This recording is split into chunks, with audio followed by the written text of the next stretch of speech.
Greetings, everyone. Happy Monday. We are back for some more drafting this week. Theros Beyond Death is still the main set that we're trying to figure out. We're getting a handle on it. My mistakes are, I think, lessening a little bit, but boy, still have some tightening to do in the old gameplay.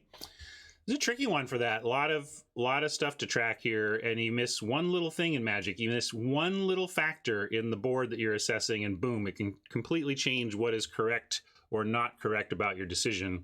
But if you make the decision to purchase some cards from Card Kingdom, you're going to find out that it was correct, because I know almost no matter what you pursue there, you're going to find that they have the inventory you want at a great price, and they're going to ship it to you quickly. You're going to get some cool stuff in the packaging. They always send like a token or something nice like that. And the condition is at or above grade. You know, I've been pleasantly surprised ordering sub near mint from Card Kingdom how high quality the non-mint stuff is. I mean, it's they take their grading seriously is what I'm saying. So all sorts of great reasons to check out Card Kingdom. And of course, if you do so, please do so via my affiliate link down in the panels below. And you can be sure to let them know you got there from here. Then that helps my stream out. And certainly if you've never gone to Card Kingdom from my affiliate link, that first time you do that, that's a nice little notch in my belt to show to Card Kingdom that people are here and listening, and then going to check out their store. It's a nice little message to send to them on my behalf. So thank you for that. And let's see. Let's get 5,000 gold and into draft view and see what we got to start here. Ooh, Mantle of the Wolf is... This is an aura I can get behind. Normally 4 mana auras that don't say like draw a card or have immediate permanent impact. You know what I'm saying? Like ETB, do something awesome.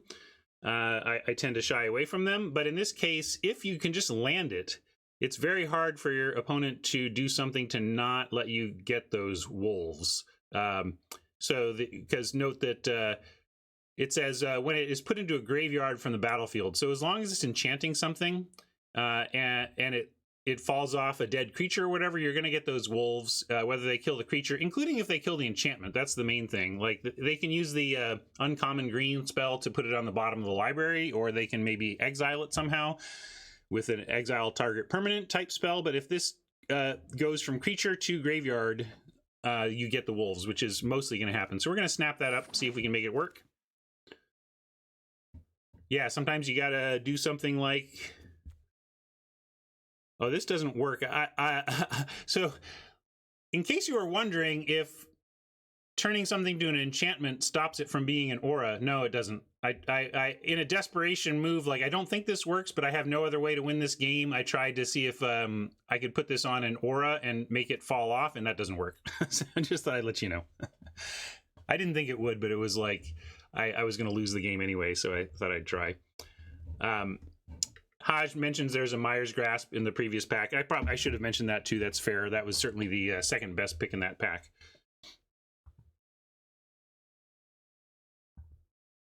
Yeah, that being said, we probably still do take the one with the stars, right? It's clunky at 4 mana. We could maybe make an argument for Thirst for Meaning, but I think it's just the best card here, so we'll take it. Couple of interesting cards that go with what we're doing so far in the uncommon slots. I like the Prophecy. It's a lot of words to basically scry true and scry two, draw two, but it's interesting. It's got some play around it. Destiny Spinner though, just a solid 2-drop. 2/3 at 2. I would play almost. I'm done. I'm in 2/3 for 2, and then you add all this other stuff on top of it. It starts to feel like a rare. I restarted Cardboard Live before I went on air, so I hope it's working, but if not, let me know. I'll try it again. I'm going to take Destiny Spinner over Prophecy. Hateful Eidolon 4th is somewhat of a sign, and with Mantle of the Wolf and Destiny Spinner, maybe we just take it and see if we abandon blue and turn this into a black-green enchantment grind. Return to Nature, also solid for sure. East is calling out Return to Nature as a pick here. Deny the Divine, usually get something nice, but I think the upside on Hateful is high enough early that being at pick 1, pick 4, we take it because there's a lot of time to work around this and make it awesome, or realize that it's not and cut it and not worry about it.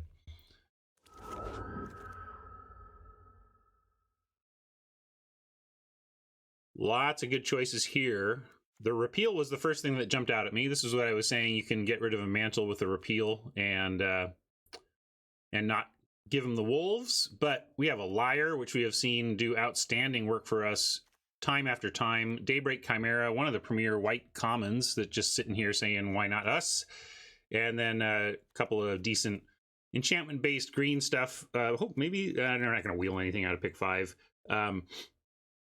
But I think we go liar. Actually, I find that between the Mystic Repeal and the Return to Nature, we can end up with 1 or 2 of these in our deck pretty easily, and liar's tougher to replace. So I'm going to go ahead and take the liar. It has been doing incredible work in the decks I've had it in, so I'm going to listen to that. Maybe need to listen here to the availability of red. Everybody kind of feels like it's the weakest color, maybe appropriately, but like Omen is sitting here, and not that Omen's amazing, but Omen at pick 6 is pretty amazing. And Relentless Pursuit is strong, though. We could just take Relentless. There's a couple of Omens that we could take. This doesn't excite me, but Omen of the Dead is fine. Although this is another one that tends to show up in multiples enough that you don't need to prioritize it. You kind of end up with 1 or 2.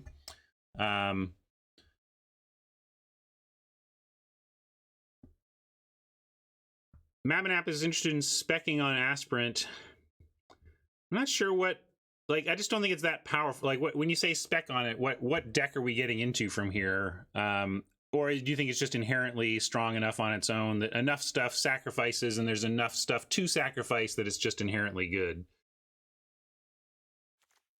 Yeah, I think that I kind of agree with Haj, that if we are taking a red card, we start with Omen. But Pursuit is right on our main color, although, you know, we're not married to anything. We could cut green at this point, too. You know, if blue-black started flowing, we ended up blue-black, ditch the green. That's all possible. So I'm going to pull this one. I think it's a worthy pivot point, whether we're spending a pick to spec on red with, I'm going to call it Forge for the red Omen, taking the Pursuit, and Blood for Blood Aspirant. There was some support for that, and then I'm going to call it Dead for Omen of the Dead. So Forge for Red Omen, Dead for Black Omen, Pursuit for Relentless Pursuit, or Blood for Blood Aspirant, and we'll see what people think here. I don't think you can, I'm not taking Stern Dismissal or Captivating Unicorn or Libation, so I think we covered the real picks here.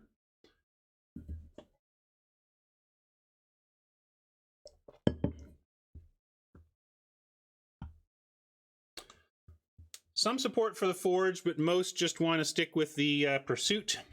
Certainly if we end up black-green, filling up the graveyard is nice for that deck. Okay, I'm in on the stick with the colors. I just do what chat says around here. Nyxborn Marauder can be part of that blue plan, but Vexing Goal, Stern Dismissal, both seem better. Like, I'd rather have a Vexing Goal pick here than a Marauder. We'll see. Not very exciting, though. Yeah, not very exciting, but if it's open, if we're in the right colors, that's great. I'm going to take first Grove Dancer over second Pursuit here. I don't see anything else really competing.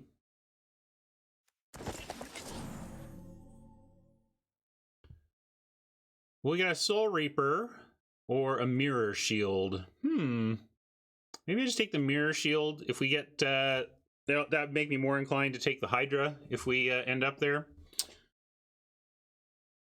Yeah, Shores is a fair consideration, but I didn't think it was... I just lean cheap over expensive in that spot.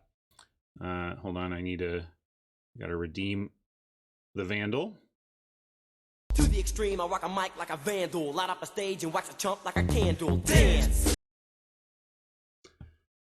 Yeah, but this is, yeah, we're not playing this yet though, and if I think we should just take the solid Soul Reaper. Yeah, I mean, shield up a battle cruiser is all well and good, but let's I can take or leave the shield. Let's get some more important cards.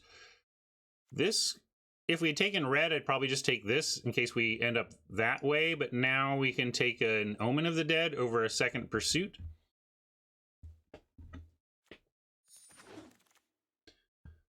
Plummet in the main of best of one, maybe. Put it here for now.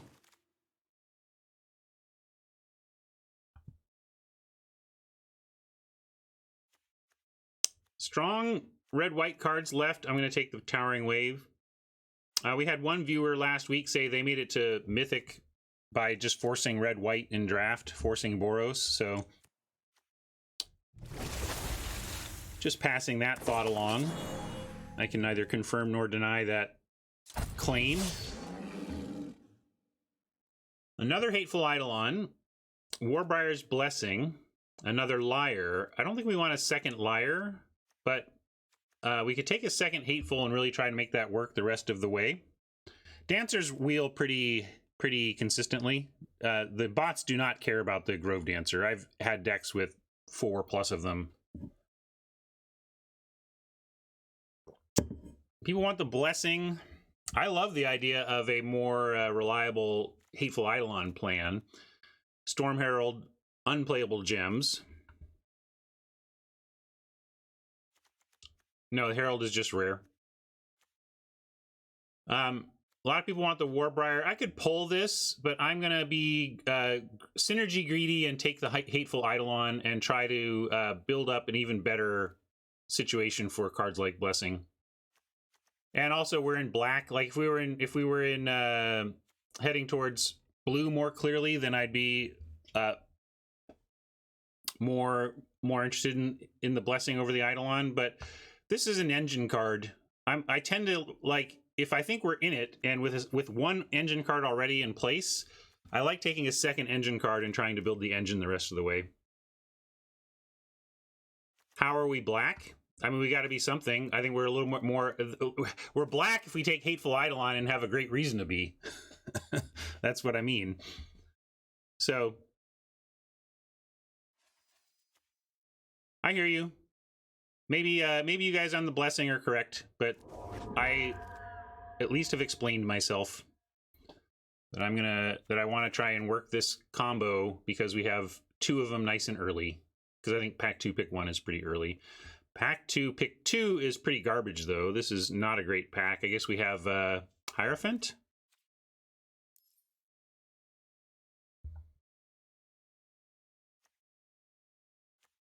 Don't see much else, so we'll take it.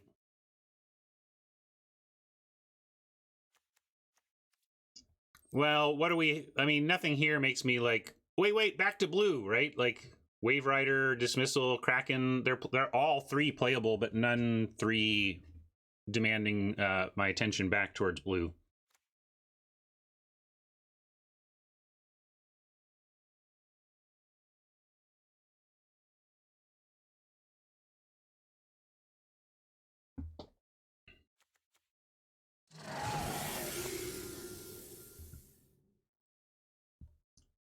Black hasn't been open at all, but the packs weren't good. I mean, you can't tell me like you're like, Ryan, you've been taking all these black cards when actually red has been insane. There's like one place where red was maybe the correct pick, you know? And so if we didn't get much black and we took the black we did see, we should get great black pack 2, but it's suspect whether or not we'd get any black pack 3. But yeah, we're going to take Timuret here. We already have 2 black 1-drops we want to do anyway. So Nyx Herald is good, but Timuret shuts down entire strategies. So I'm going to take Timuret.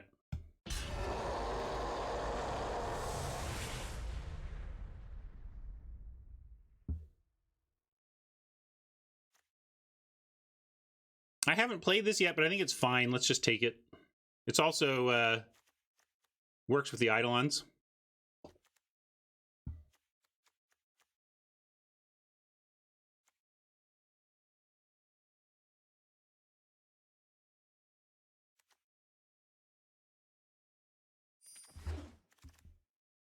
Just looking at what else is there. Training is solid. Gives us trample potential, and again, works with Hateful Eidolon. Training is like Hateful Eidolon's best bud. I guess we can take a Hydra's Growth, given the Eidolon plan.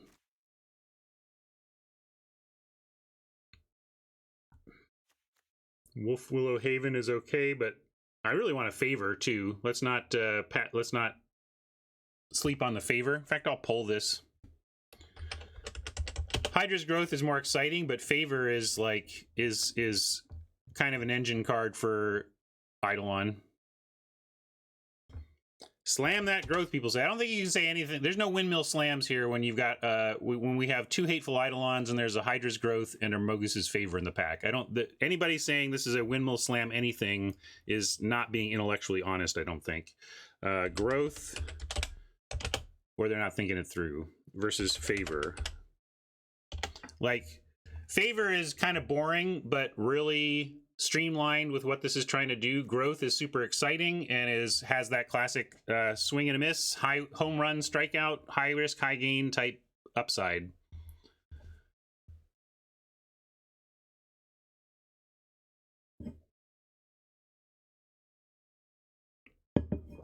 Only a couple people wanted the growth. Good, I'm glad. I think I really saw the growth first and got enamored with it, and then saw the favor after and was like, yeah, favor's the pick here. Let's see if people agree. And most people, maybe it's a windmill slam favor then. I didn't think so. I think this has enough potential that it's not a windmill slam, but I think it's correct. Although here's another reason that you could make an argument for the Hydra's Growth is that favor is common and goes kind of late, although Hydra's Growth as an uncommon also goes kind of late, but we'll take two favors.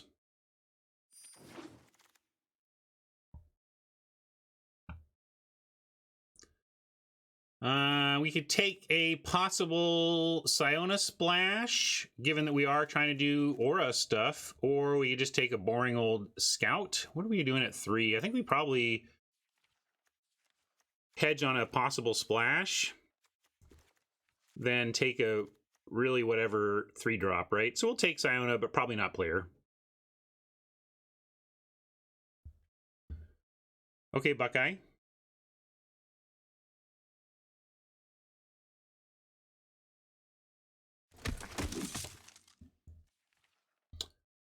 Might play 2 Pursuits. I think we're done with blue, though. Warden's made it back from this pack that I was not very happy with. I'm pretty happy that Warden's came back.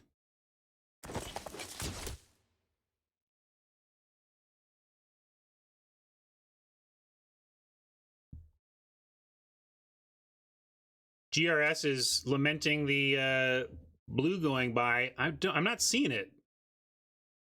I feel like the blue-green deck that we have not passed has been kind of whatever. I don't know. Yeah, which of these?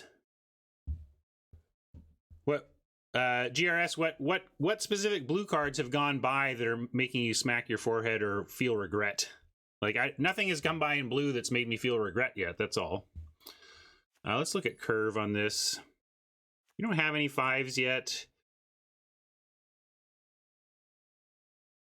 Devotion does not do much except make Timuret's butt big. Stop making me fat, guys. Yeah, I'm gonna take Forerunner. I think this does. This is like truly just a warm body. This actually does something quite significant to clogged boards. We could take a boring 2, or that same boring 4. I'm gonna go with boring 2 over boring 4 right now.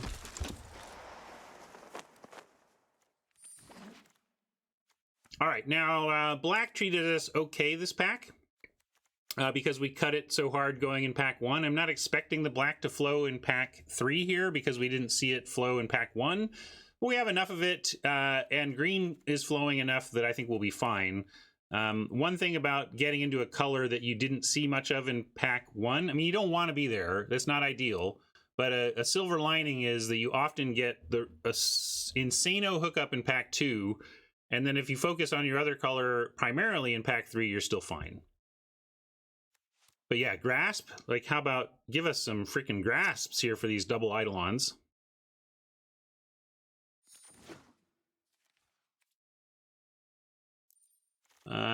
No grasp here. There's a Hydra's Growth that will wheel. What's this? Is this good?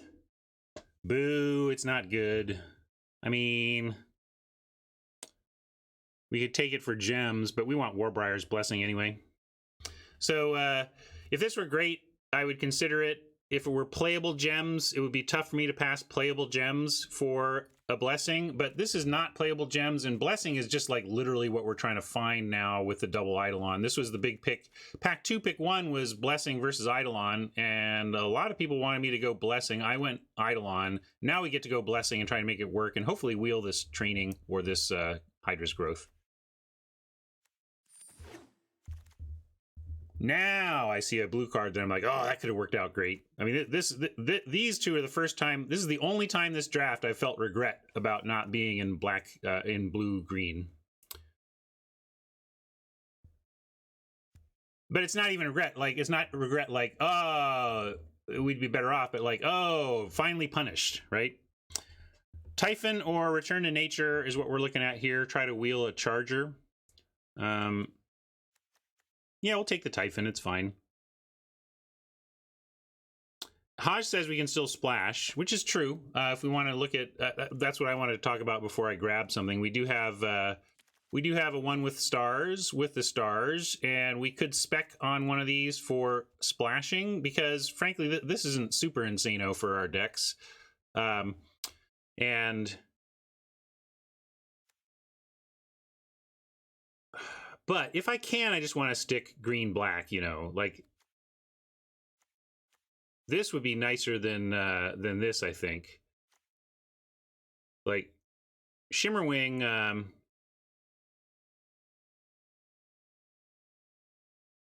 I'd rather repeat play things like Training and Blessing than do this.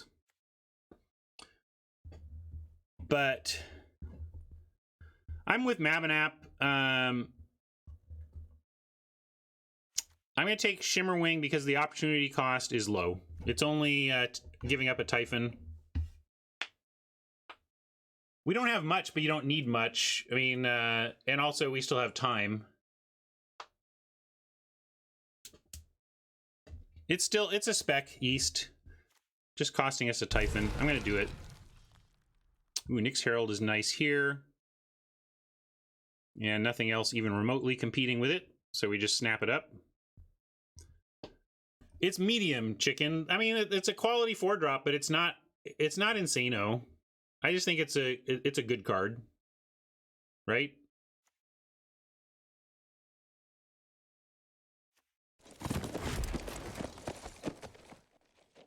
Well, if we have 0 escape, then we're not an escape deck, and but we're not even trying to be. We're trying to be a Hateful Eidolon deck more than anything.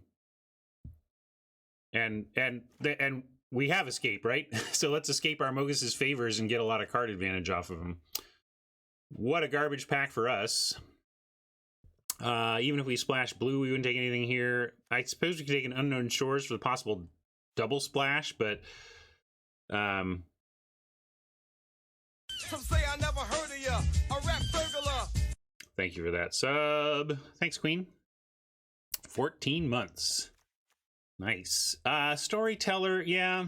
There's another place we could hedge with a whatever pick. I'm just gonna take the Marauder though. We may need a body. And I'm not liking the idea of a double splash if a single splash. Here we have another one with the stars and a Rage Scarred Berserker. If I'm going to do this, I have never, ever, I don't think in my life I have used an Unknown Shores to splash a single color. As far as I'm concerned, the only time to play an Unknown Shores is if you're trying to splash 2 different colors. And with either cheap removal or just late game bombs, you know? Yeah, we take Pilgrim here, continuing to hedge towards possibly Siona, because certainly Pilgriming for a Warbriar Blessing would be what this deck was interested in. We don't really have any splashing tools, though, folks. I really don't think we're going to splash at this point. We're at pack 3, pick 5 with no support. So yeah, I think we're just better off taking a playable card in our color pairs, because I don't think we're going to splash. I mean, maybe we end up with a bunch of stuff from here, but yeah, I'm with East and Spencer here. Let's just take some beef and be grown-ups about this, and not expect to splash when we have not found ourselves any tools to do so besides running a bunch of basics in your splash color, which doesn't seem great. Cling to Dust. Is that main deckable? Love having this in the board, but probably just want Nexus Wardens.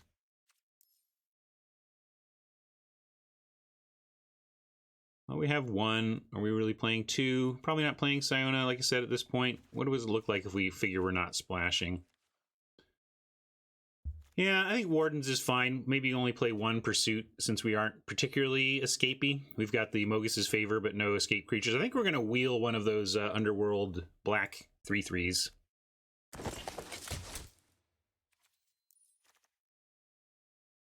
Grim Physician.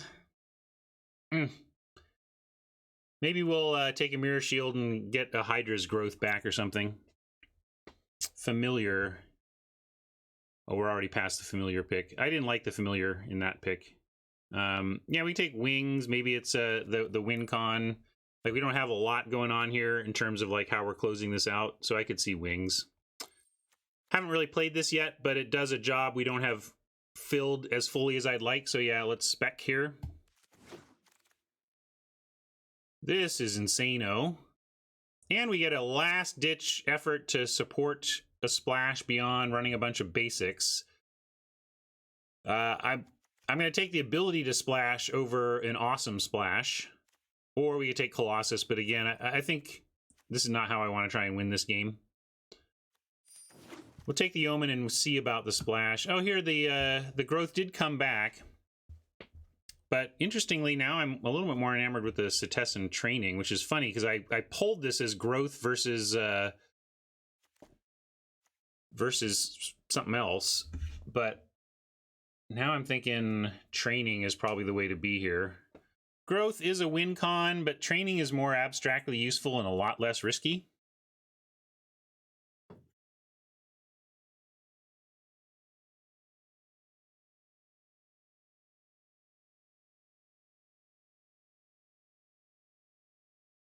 Yeah, I can pull this one. It's funny though, because I'm pulling the same card twice from the first pick of the pack. You'd think I would just slam the growth based on pack 3, pick 1, but now I kind of want the training. Anyway, but we'll see. It is a different situation, but not that different. Maybe I should have put training in the first one. I just think this is the high risk, high gain card. This is the safe. This is the solid single. Solid single and a half. Solid single, solid double versus strikeout home run is kind of how I see it. All right, people are on the training plan. Let's do it.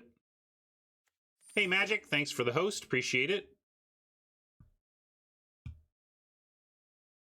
Eidolons do make growth less risky, it is true, but we've made our decision.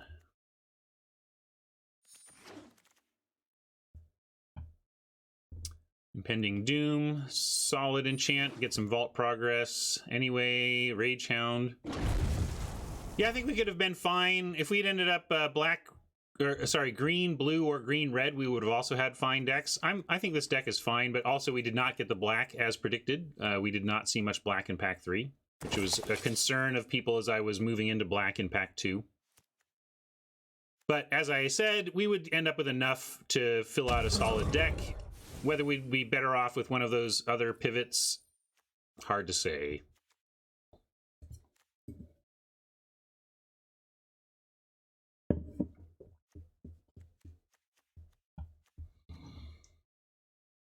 Warfurnace says, growth has become one of those hype/backlash cards where everyone over or underrates it. Many do.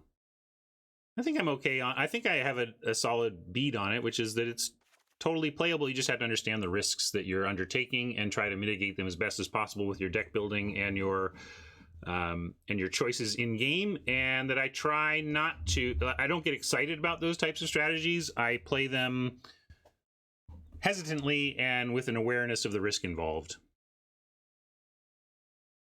All right, let's see what we got here. We're at 1512, so mostly we want to try and find some non-creature cuts, but we can cut a creature as well. I don't know if this Temple Thief is doing much for us.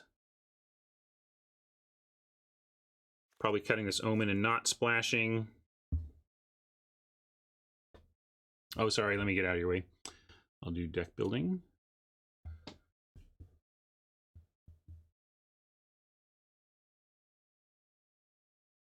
I just need to pick my deck building view, and then it's all set for visibility here. Mabinap still likes splashing the Shimmering. Maybe I'm just not doing it because these cuts are hard enough as it is. I'm just trying to avoid even tougher cuts. I think we cut this Marauder. Hard to cast. Don't care too much about Devotion.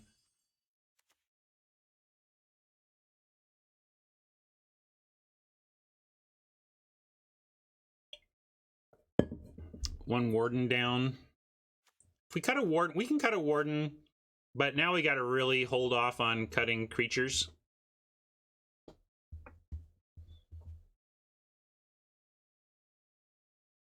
Yeah, Keller. I mean, that's the thing. It's not that it's incorrect. I lament the work ahead. If I go like this and this, we put these back in, and then say, all right. And also, like I guess it's worth it for the blessing and the double trainings. We have 3 things we're pretty happy to bounce, and the Omens are always good. Omens are reasonable to bounce at all times, basically. Yeah, we could cut the wings. So you can always cut the wings.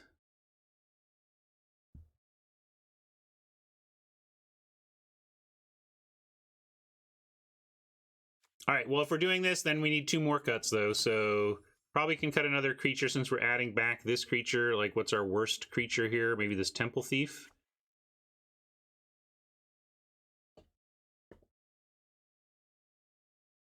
Yeah, we could run one with the stars for extra removal if we want to do that. Again, just it's complicated. We could cut Relentless Pursuit. Doesn't exactly do much in this deck. We want to get favor. We're just not doing. We're not like a hardcore escape deck here, which is where I really like the Pursuit. We cut Pursuit.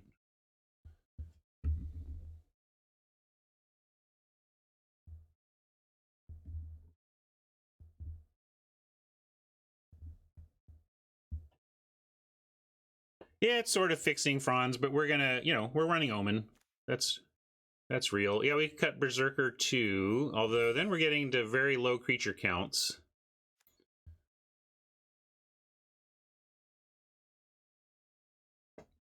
Yeah, you can make an argument for cutting one of the favors, but you really love to have a favor going with an Eidolon, so...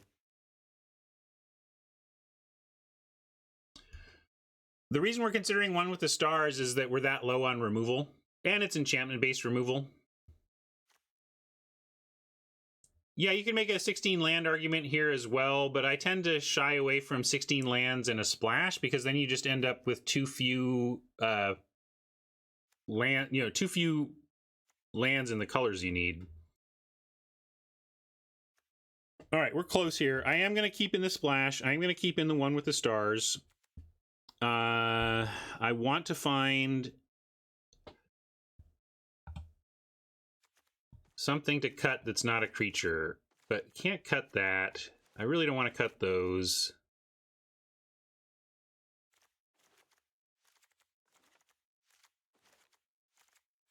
Maybe I do just cut the one with the stars and we make it work without that. I don't want to cut any more creatures. I feel you. Like, we have some weak creatures still in the deck, but we're at 13-11, and I just am not comfortable going below the 13.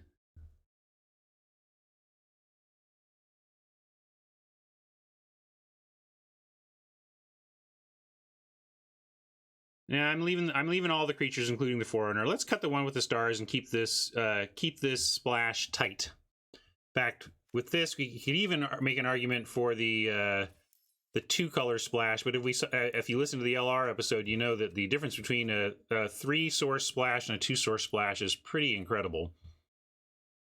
So let's do that and this.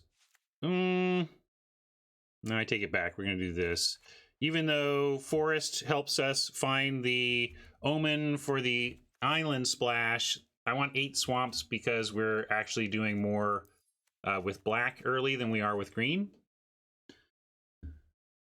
And Foil King, I assume Foil King, you have earned that right, so I'll trust it. Mirage lands for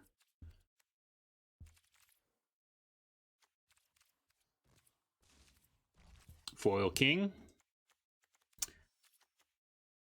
There's a Mirage Island. At least I like that the Mirage lands are the first ones, unless there's multiples and I'm missing them.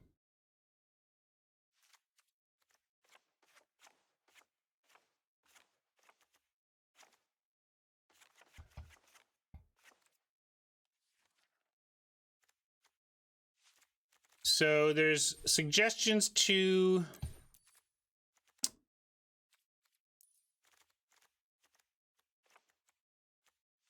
go to 1 island and go 8-8-1.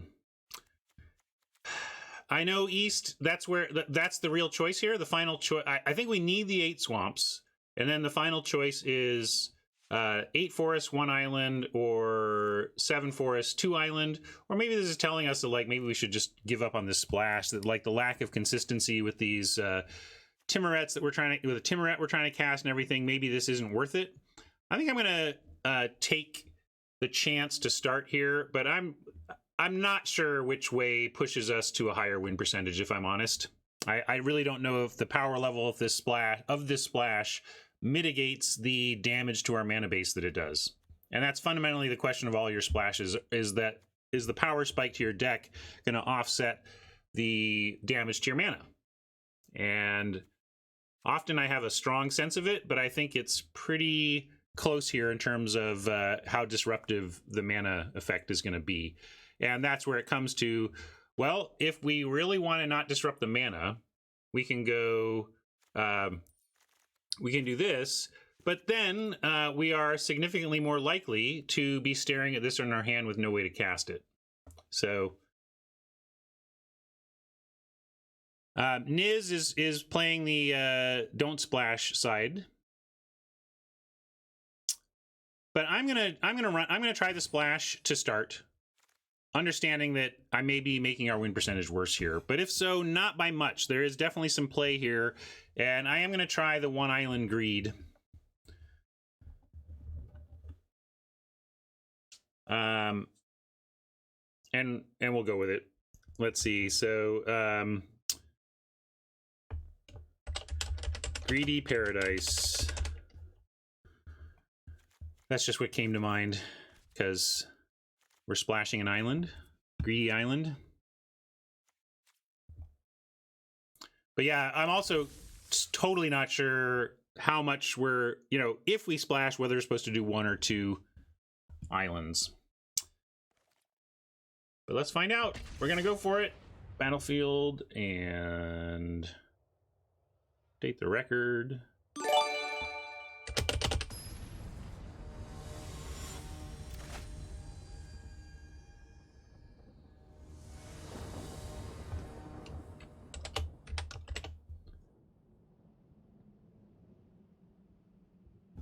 All right, now we're all correct on the bottom line. And how's it look? I'm in.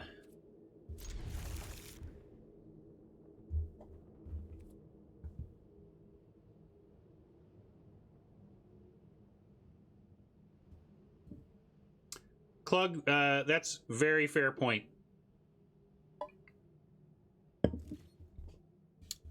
And Eric, if that's really you, I figured it's probably you who would make a Klug Altars account just to pretend to be Eric. Welcome.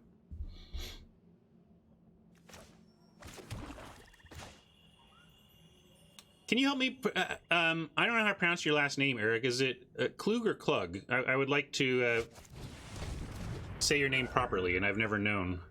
Thank you, Klug.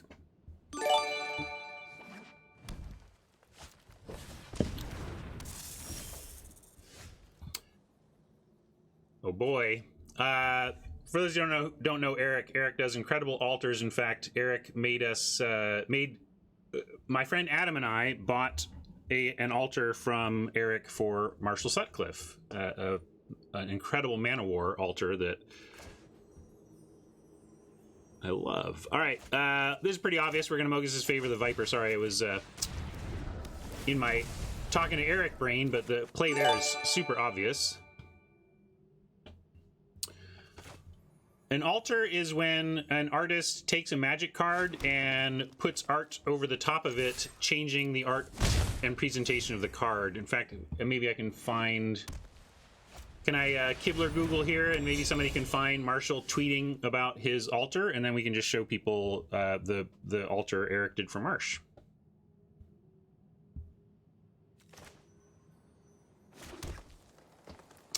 We're just going to go Nick's Herald here.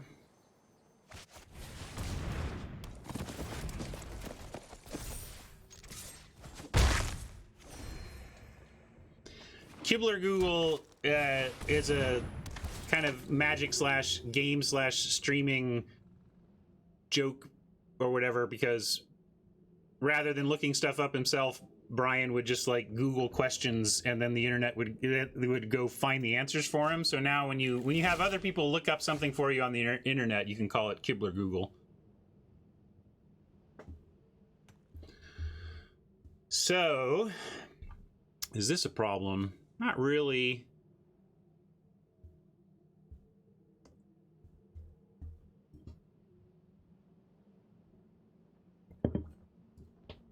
There you go. Thank you, folks, for finding that. And thank you, Eric, for the awesome work on that. It was delightful to do that. Oh, yeah, fight and swing. Let's see. We go... If we fight and swing now, we can wait. If they get 2-2 on this, this is a 3-4. Can we handle a 3-4? Not really. So, yeah, let's go ahead and fight it. We could also omen here. You could make an argument for omening, but let's fight. Get in. Keep it going.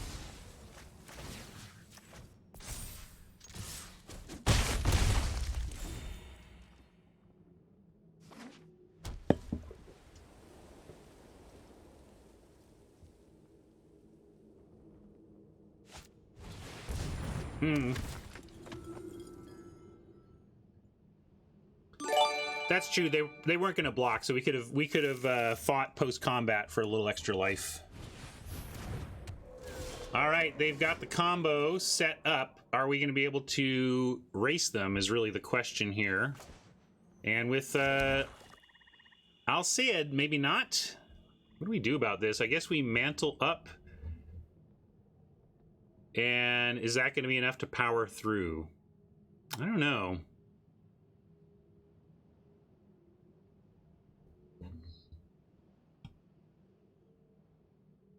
Yeah, I think we got to get aggro at the very least, right? So what's more aggro? 2, 4.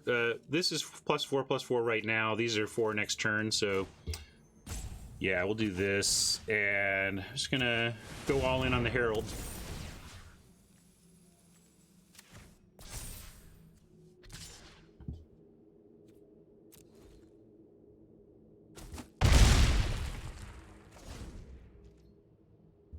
Might be fast enough. This is a nice creature.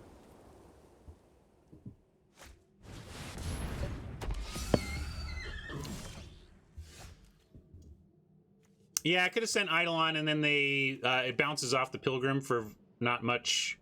And I wanted to put the plus on the trample, so... now... What can we do here? I can't Mogus's favor anything. They're in a must block situation. They can chump, but not super effectively. They have not enough power to take out the Herald. I guess we go Spinner Grove Dancer, or we can go Omen.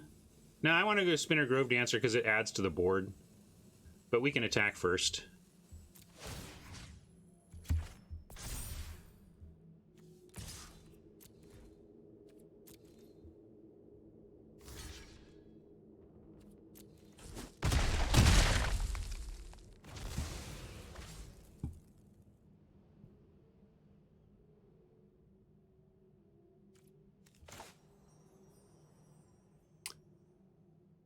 We can go Spinner and Timmy too. I guess that's fine. Yeah, let's do that. It's all this. It's similar, but a little better.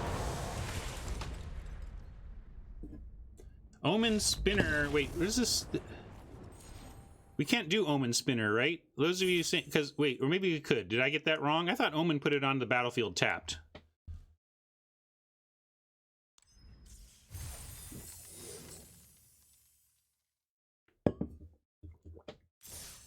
All right, well.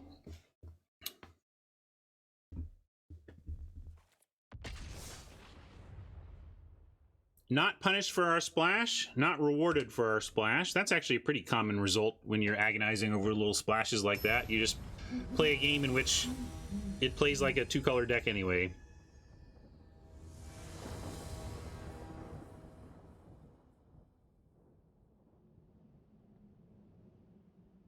Oh, you know what?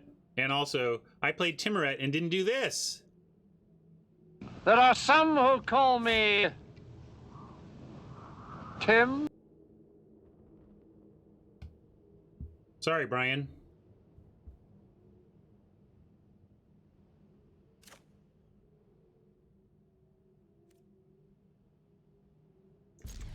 That was from our friend Valhalla's Chosen there. No, my son hasn't done anything for me. It was Brian. Brian all the way. All right, we get Hateful into Timuret. That's nice.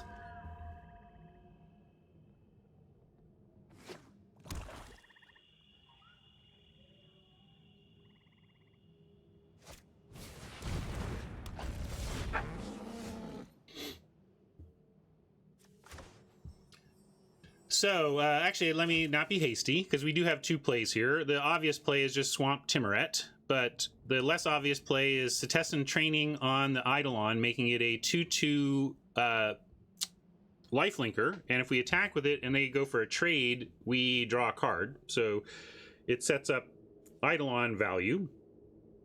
We probably just want to go Timuret, though, and try to get the training on something like the Herald or the Timuret itself, something bigger than the Eidolon, rather than worrying about this turn 2 value play. Let's just build the board.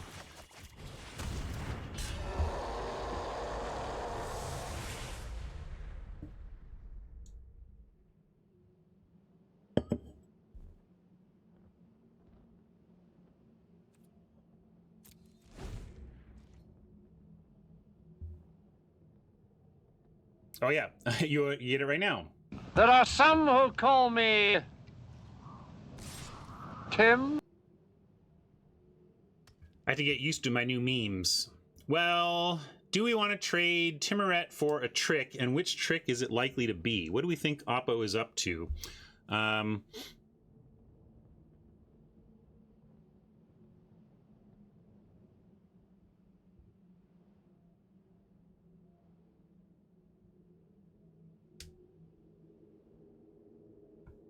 Because we don't care too much about Timuret. Like, although if they're caring about the graveyard, yeah, no reason to block here. We got a lifelinker anyway.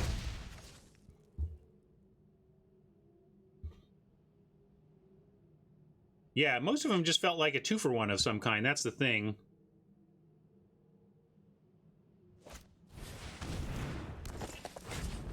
Aha.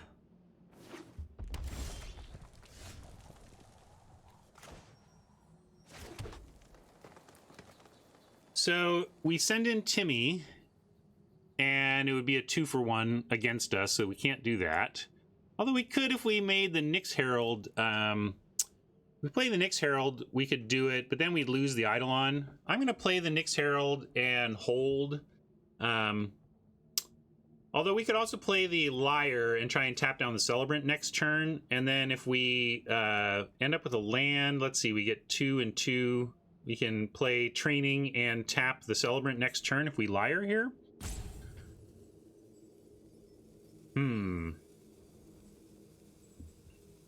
Yeah, we could train the Eidolon and send both. The trouble is you still end up with that still kills both creatures, though.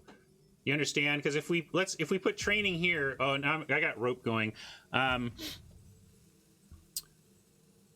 I'm gonna go with Herald. I had to choose something. And if we choose this...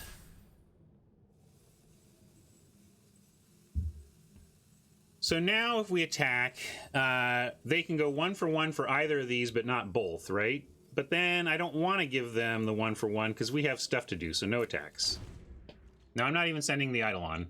I don't want the Eidolon dead yet. We may be able to lyre this thing down and then be in a much more commanding position. I want to try and save the Eidolon here.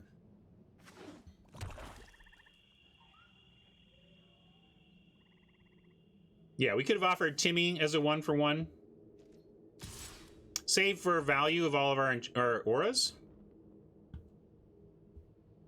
That's what I'm thinking, Guy. Just that we have some value engines built around this card that I want to try to take advantage of, and they continue to show like some sort of. I think it's. It feels like it's infuriate. But obviously, in this case, if they want to, I mean, if they want to sack the Celebrant, they can take out our Eidolon, and I'd be okay with that because then they're pulling that off the table and.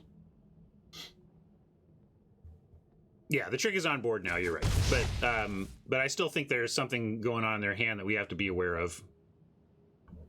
But Razor's pointing out that like sussing out what tricks they have don't matter because the tricks they have on board is good enough. But I'm still just wondering what's going on in their hand.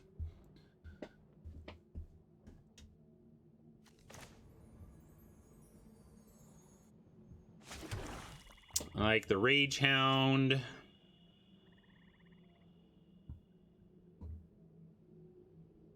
Yeah, Oppo has a nice start against us. It's just aggro enough, and I'm just worried about what's going on in their hand, that this is kind of tough. We could... And we can't really do a 2-spell here. We've got 2 3s. We can play this, but we don't have anything we can tap for 1 mana. And then... yeah, so I think we do have to just lyre and set up for next turn. I'm going to do this. And we'll try and make it through another turn without dying.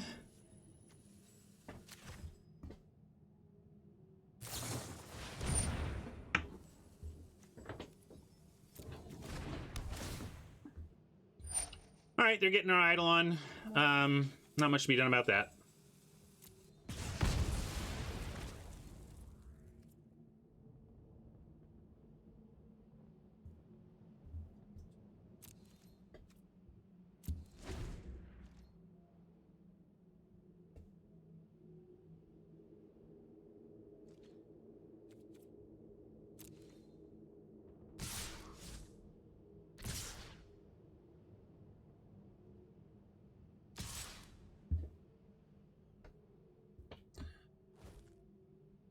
Well, they're making an offer here. If we put the Celebrant or the Herald on the Celebrant, they can either let that happen and then take out Timuret or the Herald. But it's a 1-for-1. They don't get 2 there. They could sacrifice it. If I put the Herald in front of the Celebrant, Oppo may sacrifice it to the Priest to get damage from the Priest and take out Timuret.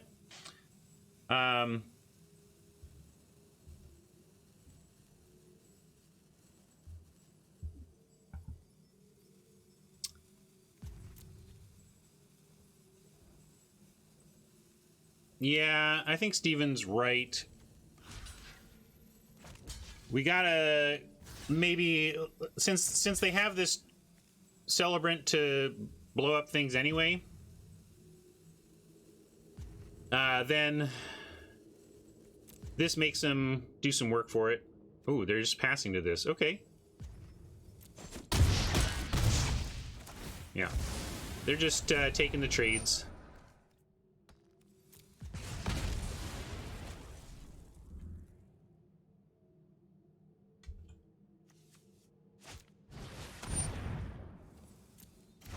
Looks like a lot of sacrifice stuff going on here, so I'm expecting Oppo to steal our stuff and sack it at some point. And they've got the 5 mana, which is kind of the key point, because at 5 mana, the black-red deck can go Portent of Betrayal. Is it Betrayal? Portent of whatever, and have the 1 mana left over to sack.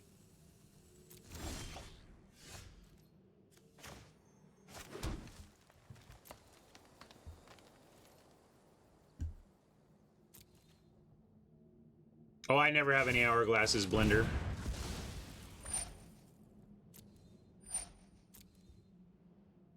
That's an interesting... Oh, I see. Wait, they did this to... Huh. Why would they do that, you think? Did they not just... Oh, they still got the scry. Okay. Oh, yeah, I see. It was just... I thought they activated the Slaughter Priest, but it was just the trigger of it. Never mind. Makes total sense now. We are going to lock down... I'm gonna Lyre the Slaughter Priest, and if they want to... I'm gonna do it for 2. If they want to sack something to make it bigger, go for it.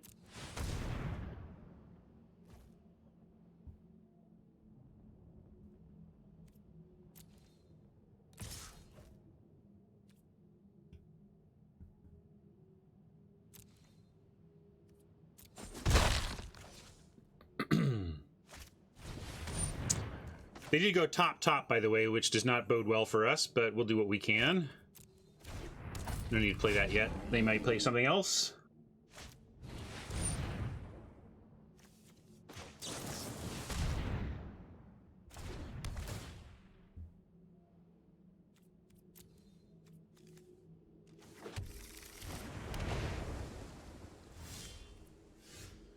No reason to untap. Generic beef. I'll take it, but it might be too late. We are behind, but we do get to play the training out here too.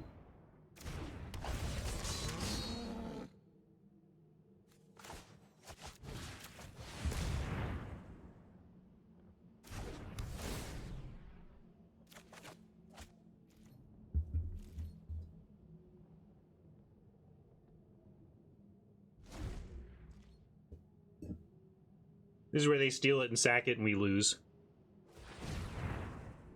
But we gotta make them have it. Oh, looks like they're going for wings equip, so maybe they don't have the portent at this point in time.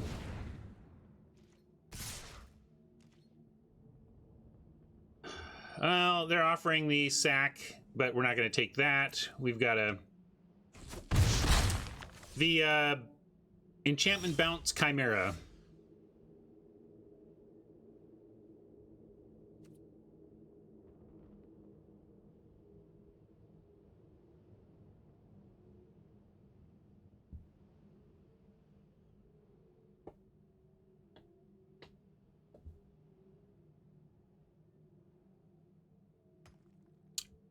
Yeah, they have a lot of possible damage. We do have a lifelinker.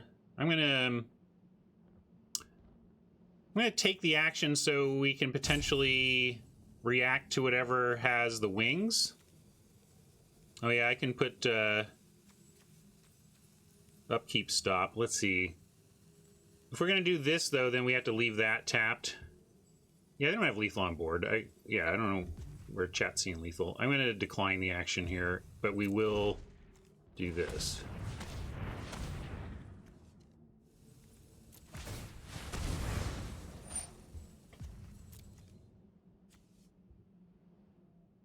Favor.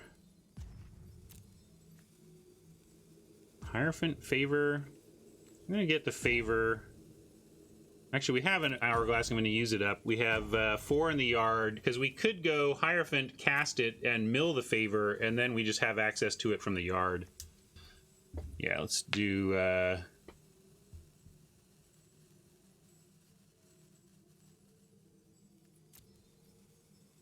I'm going to let the Hierophant mill the favor.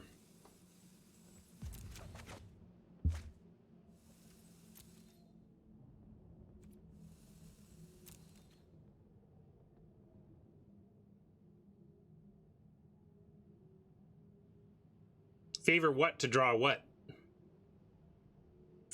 Sorry, favor what to draw, Smock? How do we favor and draw? There's no...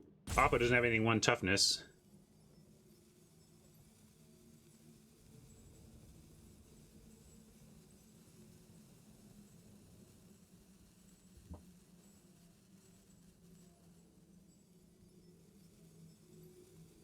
Yeah, if favor killed something, I would have snapped that to the top without thinking, but I think I like this line.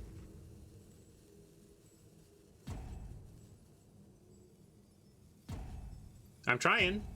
We're going to attack and Hierophant, but it's on Oppo right now.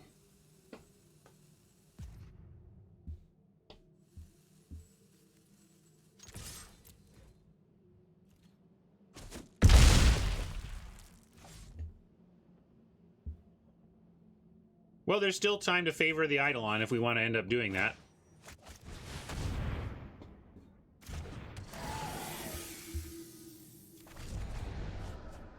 Well, if they have lethal on board, then we have to chump.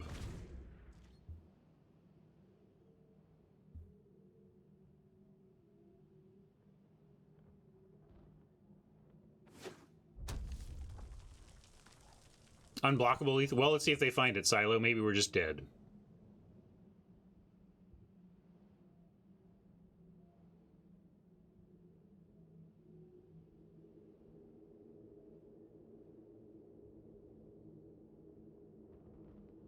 As where streaming is a whole other layer that makes fully assessing a board in time a little difficult. It's why I never have hourglasses.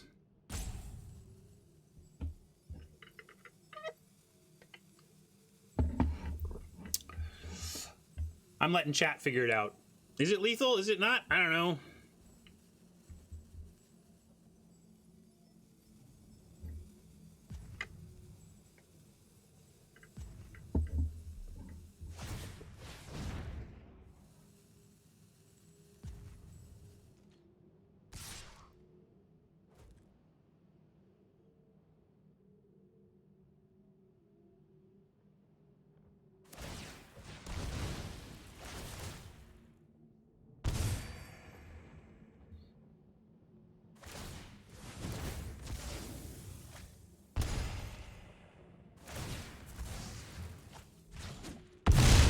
Silo wins, everybody else loses.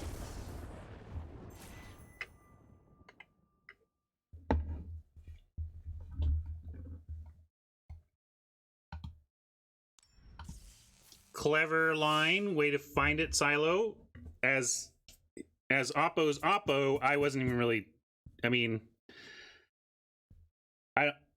I think since it was unblockable lethal, there wasn't much we could do. But I guess so. The mistake was not seeing that line, not seeing the lethal line that Silo saw. Because if we had seen the lethal line Silo saw, then we go ahead and well, no, we still can't get any life because we don't have the Eidolon down. I was trying to figure out if there's a way we could gain life, but I don't see it. I don't think we had it. Nice, Victorious. We were talking about whether or not you'd see that line. We all of chat here was trying to figure out if you actually had lethal or not, and I was just letting. I didn't even know. I was just letting you either do it or not.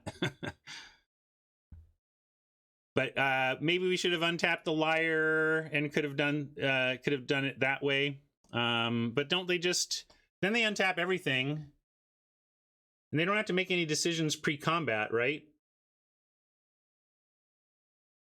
I don't see how untapping the liar does it. Somebody'd have to explain how that would help, because I don't see it, but there's plenty I don't see. We know that.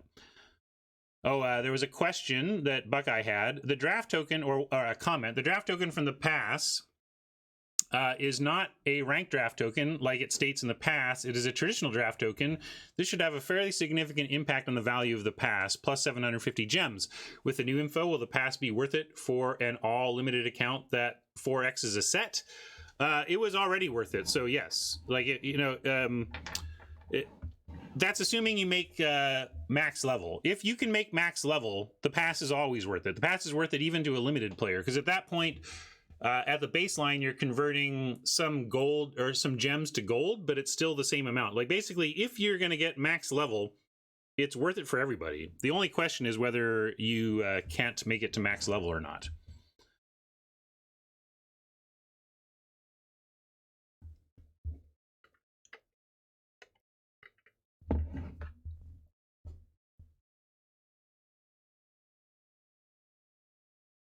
Yeah, so the Mastery Pass is worth it if you play every day and win 15 times a week, basically.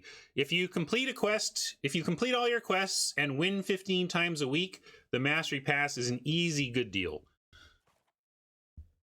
But if you don't do that, then you have to do some some patience and math.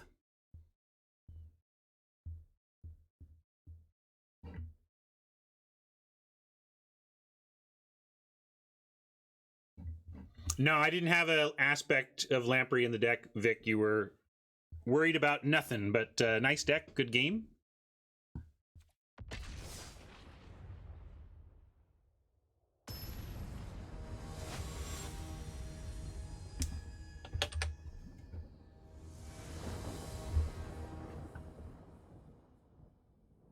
Yeah, Rapid Flames. Yeah, I don't think we were winning that one then, huh?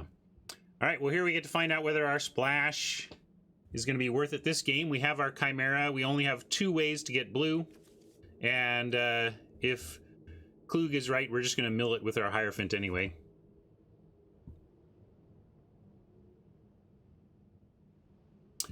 Valhalla says, should I have multiple accounts as a constructed player if I blow through all my wins and quest the first day of every week? I mean, you could, if you're not earning anything and you find it fun. Oh, sorry, let me keep this. Yeah, it depends on what you find fun, Brian. If you like scrapping with a new account, and because I mean, like, mainly all of my multi-accounting stuff is to try to help people who are limited junkies get the most limited they can. But as a constructed player, I think you're more likely to just focus on your main account and call that good. All right, Favor is not a bad draw. We could take a turn to Destiny Spinner, but since Favor just picks this right off, trouble is we do it and then we lose the Favor. Is that worth it? If we don't, what are we doing, though? We can play the Destiny Spinner and block. We don't have like any of our Eidolons to actually combo with the Favor right now. So I'm going to, and we have another Favor in the deck. I don't like giving up the Favor, but I don't like taking 4 here. Timnos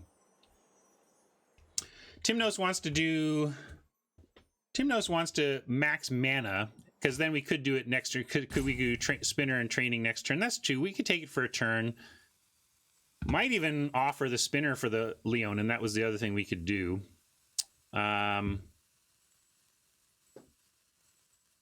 And yeah, Spinner does at least threaten the Eidolon. Okay, I'll do that because the Spinner should make this 3 damage instead of 4 at least. Let's see. Yeah, if we trade a Destiny Spinner for a Myers Grasp, that's, that's fine. That's just going to happen.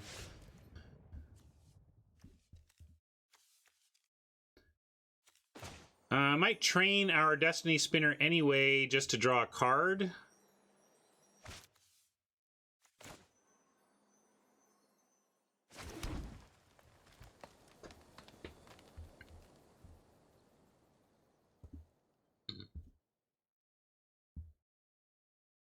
But now, yeah, I think we train to draw. Bleh. We have a Shimmerwing. If they don't spend the next, if they don't bother exiling, yeah, I'm gonna do it. We have to cycle. Got to use our mana here. And if we get to Shimmerwing, we can actually make that work. Of course, if they exile in the meantime, that's not going to happen, but...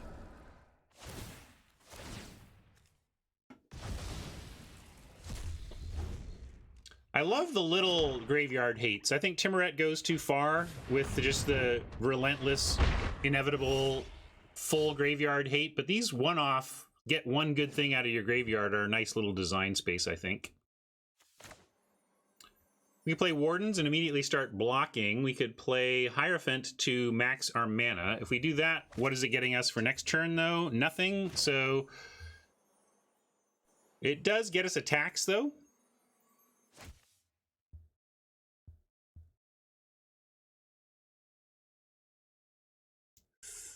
So I'm gonna do the thing that gets us attacks. If we mill our island facepalm, we have mulliganed. But I'm gonna do it.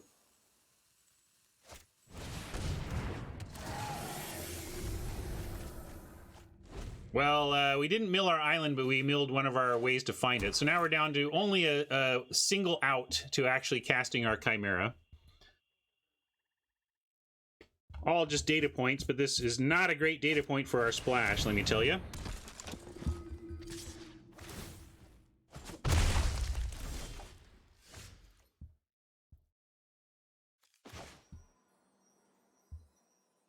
Eidolon a little late here.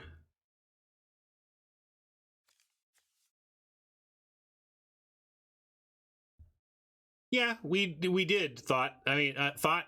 I totally want 3 sources. We are trying. We agonized over several different approaches to the splash, including not at all, 3 sources and 2 sources.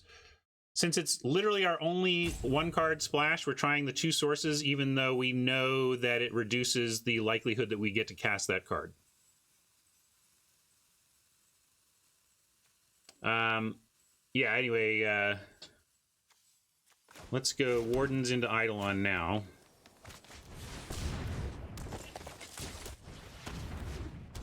Yeah, it's an acknowledged greed move. We are acknowledging the greed. I'm going to offer this. Although we could put Mogus's favor on it and then start swinging with it, and then it's a real rough trade.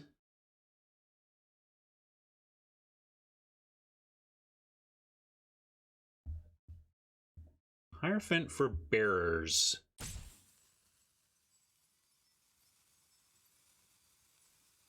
No, we milled 1 of our ability to get it. We still have the natural island. I don't know about attacking with this. I'm going to say cancel and no attacks. I think we may want to put the favor on the Hierophant.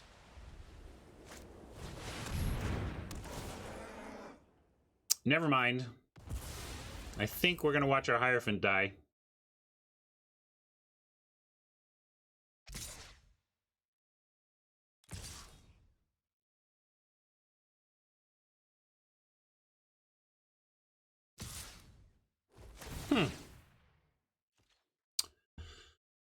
Well, we have blocks here and here. We'll take them. They're out of cards, so we know these are safe blocks.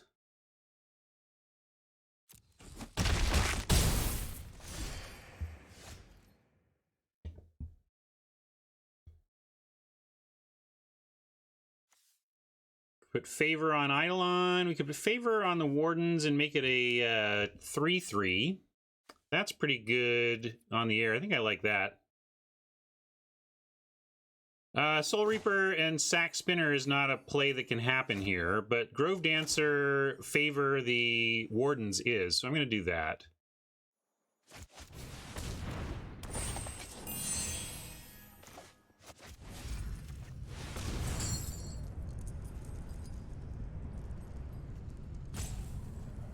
Don't think we're fishing out of our yard. We do have 1 Black Omen, so I'll leave the Hierophant. I hear you, Steven. You can count to 6 with the best of them.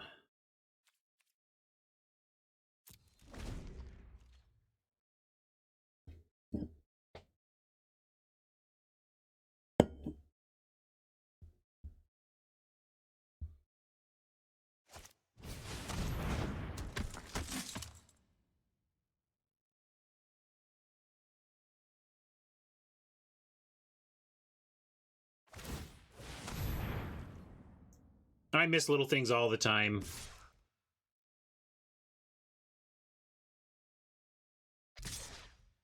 Remember, the theme of this stream is looking at how much you can punt and still win over 60%.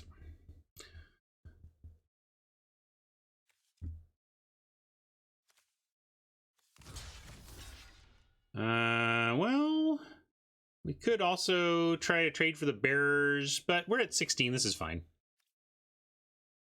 I don't think I want to trade. Yeah, we're not going to trade anything here. Let's do this. All right. Perfect draw in terms of being able to get our Mogus going. Soul Reaper.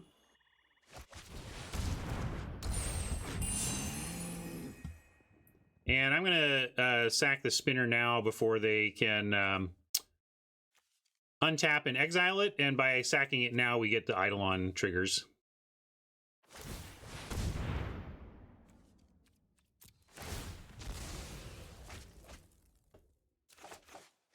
I could sack in response, I suppose, right? Is that, yeah, I could sack in response, but they knew we, like, I'm not sure what that gets us. They would know we would exactly do it.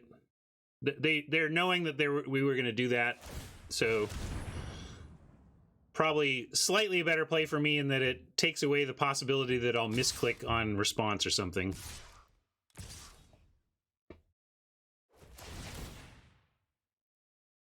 Oh, it is part of the cost? Let me see. No. Sack isn't the cost. Or are you talking about Soul Reaper? Yeah, Soul Reaper is part of the cost.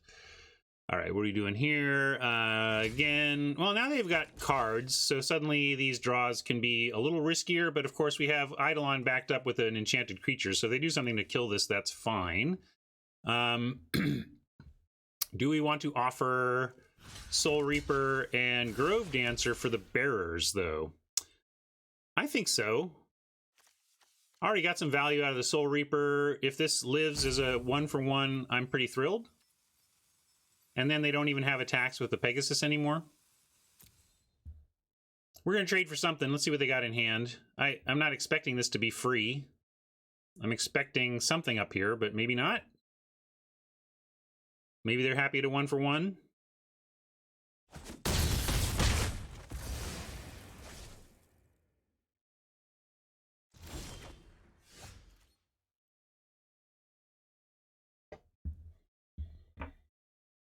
Omen of the Dead is all right. We can get back any of these three. But if let's train the Wardens, and then it's extra threatening if they kill it, and then we also can block both flyers. I think that's what War Furnace was saying. Yeah, I agree with War Furnace on that front, but not on the use an swamp.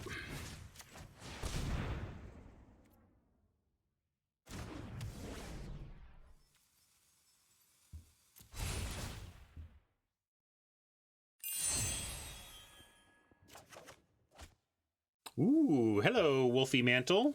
That's a power card. They've got no Death Touch. They've got 1, 2, 3, 4, 5, 6 power. If we put this on, they could put everything on it. So do we bother with that yet? If we put it on the Eidolon, yeah, let's go crazy with the Wardens. I don't know. Actually, I'm gonna do this. I'm gonna figure out where the mantle goes next turn.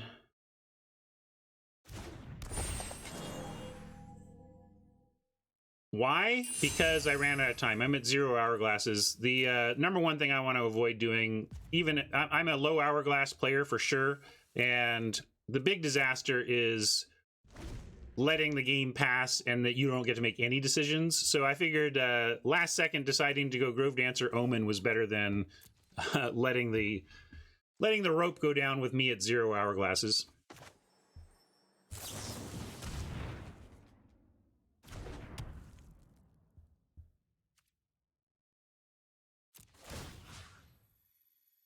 And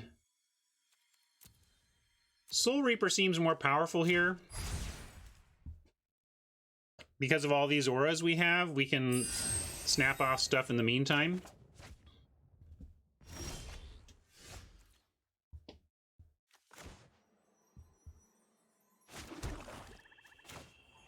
And do we want Soul Reaper and Mantle this turn? They've got a lot of cards now.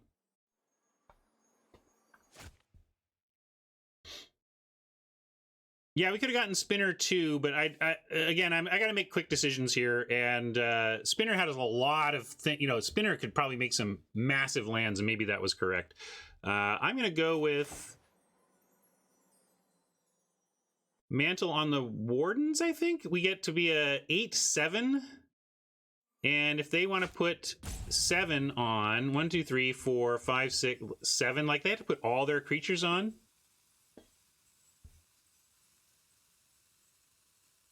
We could also, yeah, we could put Soul Reaper up, but like, what are we sacking that we're happy about? They haven't shown any removal. Like, if they had Final Death, that means they just drew it. Because they didn't, you know, we played a second training into open mana, didn't we? And 2 cards? Like, I don't think they have anything.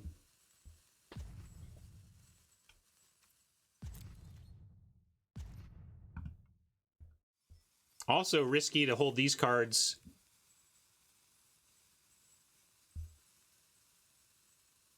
Yeah, I'm going to get Mantle out of the hand. Although, having the Mogus activation is real. Woodrow wants to play the Mantle for sure. I'm kind of agonizing about it because I like having the Mogus activation, and we really only get punished if they specifically draw and play the Lampad. We don't know if they have the discard 2 enchantment, but they would have to draw it. So we're not gonna do it now.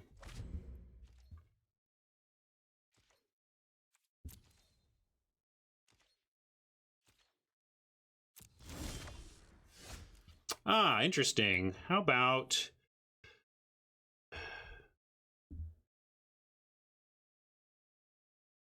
Well, now if we Mantle and they have the answer, at least we can sack in response, right? Oppo's not doing anything, but the 4 cards make me worried. What if we try Berserker? I'm going to go with Berserker since they're not doing anything.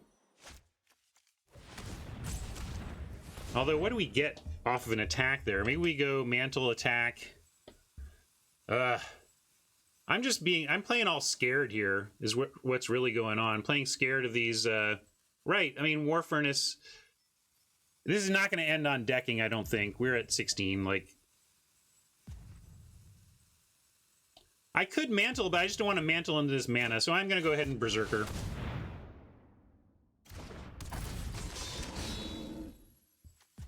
And with all this life, let's do this. We give ourselves up to an attack from flyers for 1 turn, but we've got an indestructible 5-power Champerlain. Might as well send it in.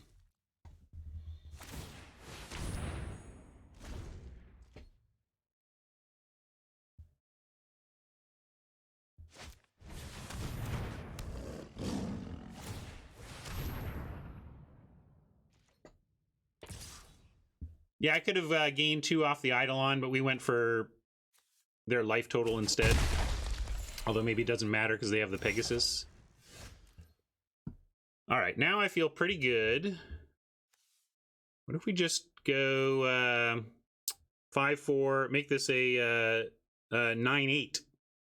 It's not trampling or anything. We can just make this. This is tramples and is almost as big. We just go with 8-7 trample as opposed to 9-8 non-trample. Yeah, let's do that. I like the play now, though. Especially we get... you like the 9-8? I think we want trample, right? What does 9-8 get us? Not like 8. 1, 2, 3, 4, 5, 6, 7, 8, 9. Like they have enough. Yeah, trample and sack for a bunch of cards. So yeah, I think it's clearly the Wardens.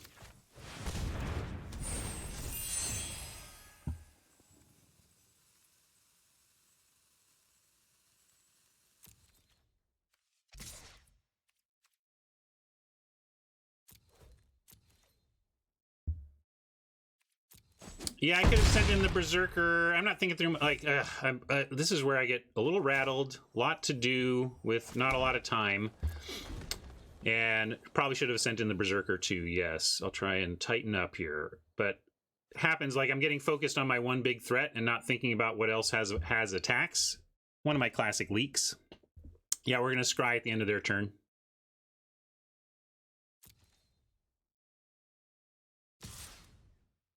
I don't think coffee is going to help this one, East. It's just my brain at its best for what it's worth. You know what I mean?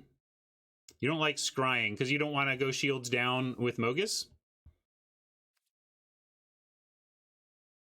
And we could do that. We could scry on upkeep and still have that mana.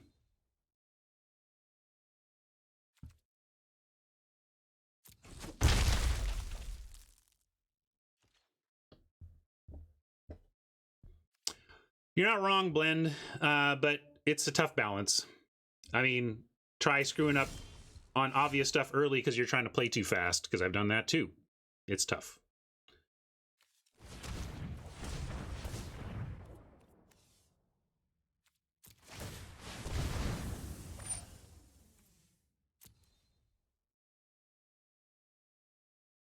Forerunner gives everything trample. Do we want it, though? Yeah, I think Forerunner's worth it here. But we may not even play it if we want to keep this. If we want to keep the sack mana up, we can play this next turn and still hold the sack. And okay, let's think through the actual attack here, Ryan. We definitely are attacking with the 8, and then the 5/4. If we attack with this, what does it do? They block. They can 1-for-1 if they want to like double block, but we're fine with a double block, so let's do that. Because then they can't take down the wardens. Really, you think an island is that important? I don't think we pass action like this just to try and find an island for this. Like, seeking an island for action as opposed to just actually taking the action in your face seems correct.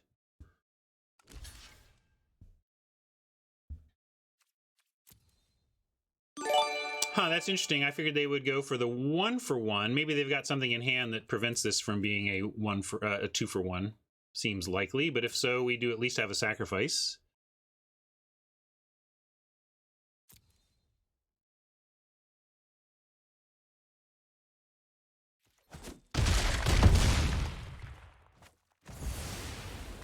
All right, we'll take that 2-for-1, and I'm going to continue to be patient here, and we're going to leave our Soul Reaper mana up so that if they go after our Wardens, we can get a lot of cards out of it, and then next turn we can play Forerunner and still have the Wardens, still have the Soul Reaper up.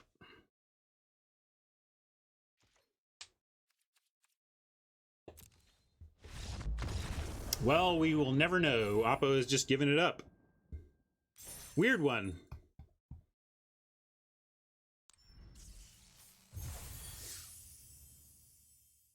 No, it's not full control.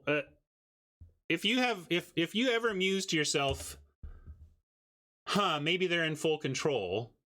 I want you to play in full control for a while and see how many pauses there are. It's not the same kind of pause. In fact, I'll do it for you. I'll show you right now.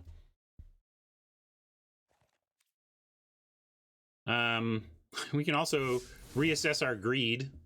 So far, the Chimera greed has not been paying off for us. Let's do this, like this,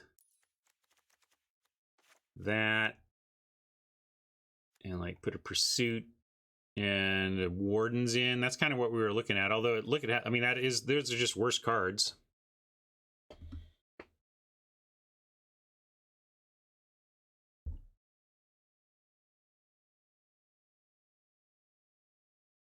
No, War Furnace, well, if they added something, it certainly didn't do that when I left, and I've not noticed that. War Furnace says sometimes when you have no plays, the client puts in a little pause too, or at least seems to for me. I don't think that's happening. I think that's in your head. But if so, it's that something changed since I was there. Oh, yeah, I was I was grinding one of my accounts last night. Did we play? I just had a, yeah, actually I was, here, I'll save and exit for now and we'll go back and visit it. But like, I had, my quests last night were such that I didn't want to, oh, it was a different account. But my quest needed me to play mono white. So I was playing mono white last night, but not with very much attention. I don't know how well I played. I think we already spun, or if I didn't, I forgot. Oh yeah, I forgot, my bad. Thanks for the reminder.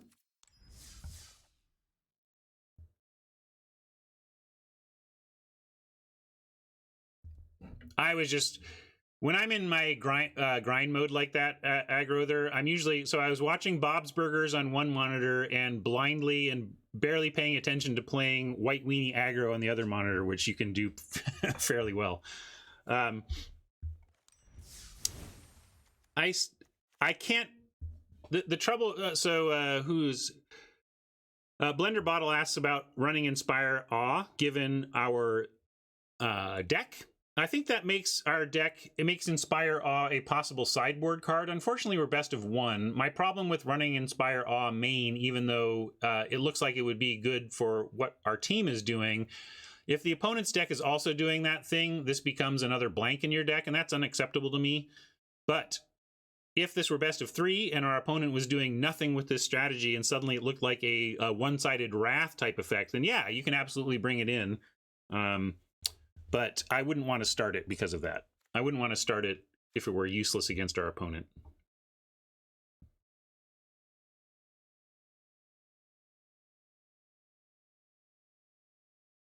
It's unplayable, but I can come up with sideboard scenarios where I would run it.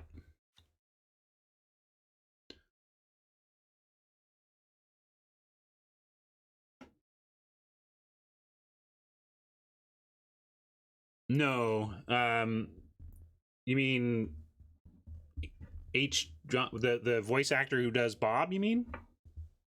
Oh well, we were looking at cutting the blue. I was gonna give this a try. It definitely puts in a couple of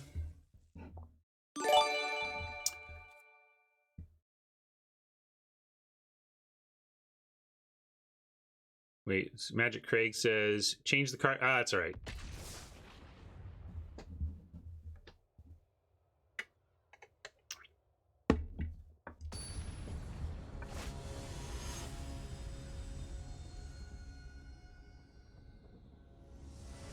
I like the Chimera for Typhon pick. It had all sorts of stuff. Had all sorts of sense about it. We're going to keep this. I am uncomfortable with not having a real play with this current hand until 4, but I have faith. We have a lot of early drops, and we're going to try and find them. East wants to mull this.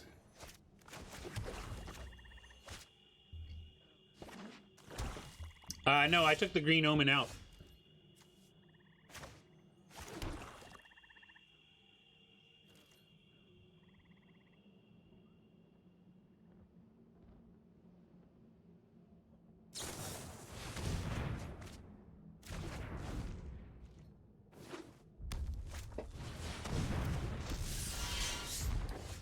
Well, those on the mole camp are getting their C moment here, as we have not managed anything until turn 4, which is usually disastrous, but at least Oppo didn't do anything on 2 except for a thrill.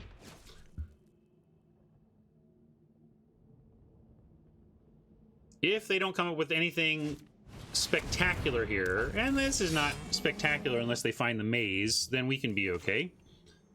I'm gonna drop our Hierophant and see if this holds them back at all. Why is draft not best of 3? I don't know what you mean, fool. There are best of 3 drafts. There's, like, why did they introduce best of 1 at all? Or, I'm not sure I fully understand your question, fool. We're not going to block here because we have Warbriar Blessing to eat stuff for free. Let's eat stuff for free.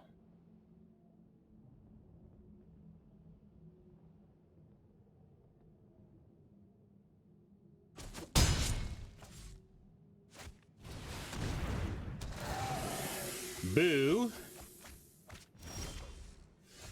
Yay. I was sad because now I had dreams of making a huge Hierophant that would go the distance, but now they've got one of their own. That's a little tougher, but we can go Warbriar Blessing with their tap out here and take out the Warden, and then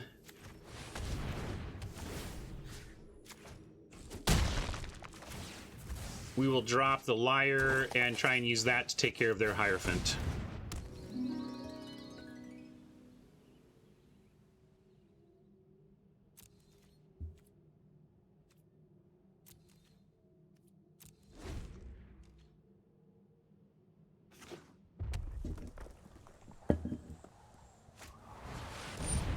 Final death is final. Boo.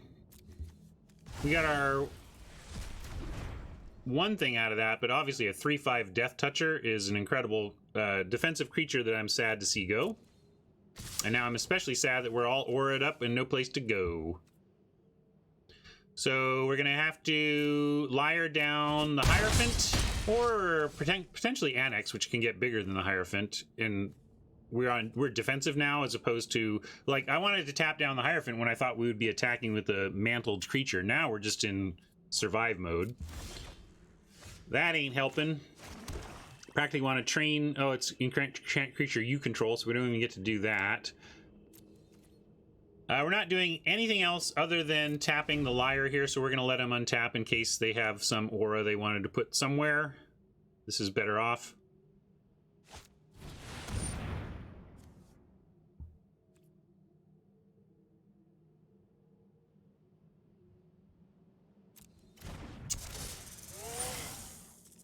Rough. Do not like our chances in this one right now.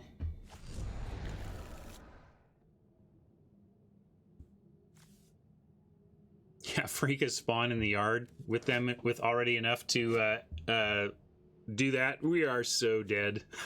We're like deader than dead. This is so done. Do we take... Yeah, we can't even take the extra damage here, really. Like, what are we trying to do? I guess we're tapping the Death Toucher to prevent damage this turn. We're going to leave it tapped and hope we find a small creature on which to put a Mantle of the Wolf. That's like all we've got. So I'm actually going to decline this because we need to go 2 or 3 drop creature into Mantle. Hey, not bad. Or 1 drop.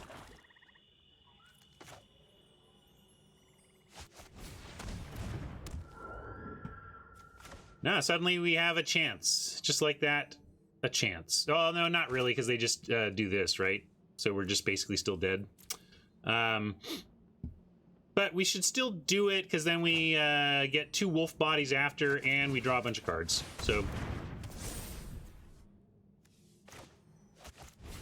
yeah, I should have training first, because maybe we want to do something other than the wolf. But, I kind of, as soon as I was like, okay, even if they do it, we draw a bunch of cards, I wanted to move all in on it. And I guess they could exile. If they had another final death, we'd be super dead. Because if they exile the Eidolon, we don't get the cards or anything, so we would get the wolves, at least.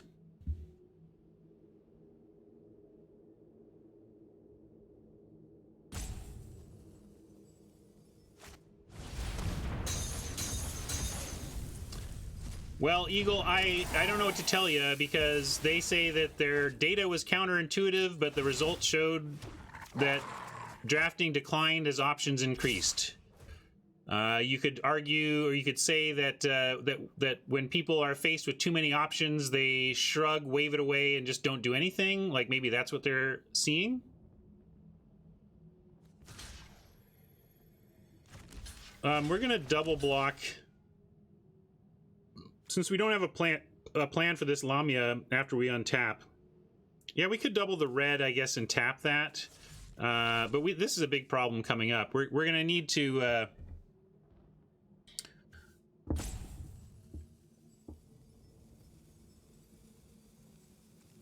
we're still up against it with the spawn.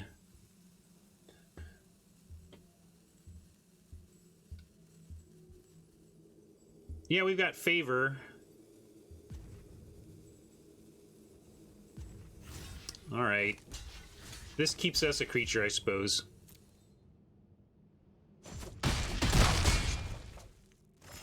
Forget, what's our... I brought up our record. What's our... is this record correct? What's our record right now? Okay, do we have to... I think we're just dead. Like, how do we...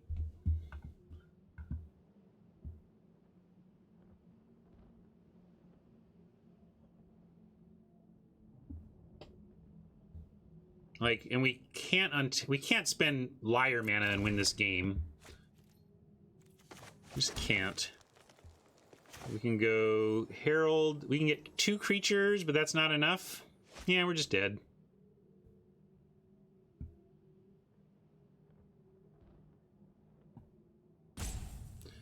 East, I didn't feel like we could win if we were spending mana on the Liar that turn. I mean, well, we can train. Sure, I guess I'll train, but I don't know what training produces in terms of a draw that does anything for us. We're at 1.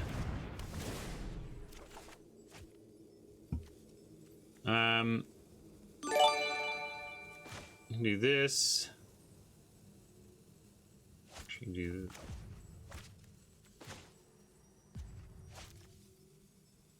All right, so we can go Omen.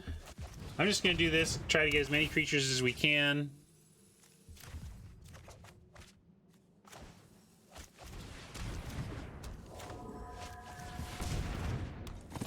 So that's 3, and they have 1, 2, 3, 4, and so we favor a Thinger, and we don't actually die. All right, there we go. Now that I figured that out, I can run this. But your friend here is only mostly dead.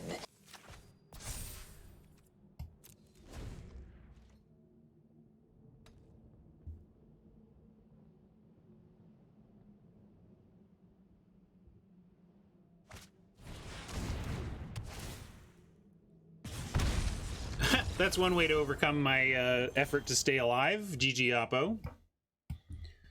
So we've taken some losses to Black-Red today. Is that it? Are we? I think we're done now, right? No, 2 losses. Okay, 2 and 2, 2 and 2. So the record was correct.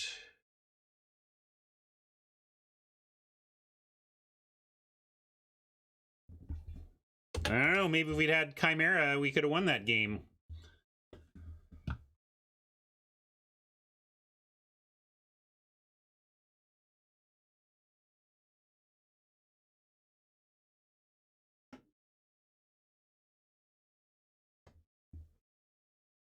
Eagle says, no way 2 options is too many. If your data leads you to a nonsensical conclusion, perhaps there's another variable at work. Maybe so. I don't know. I can't explain their decisions all the time.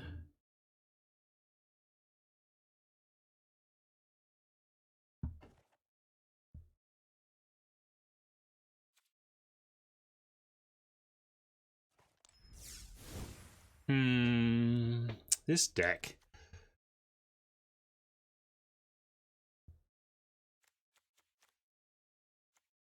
Oh well. I'll run it back. Keep playing.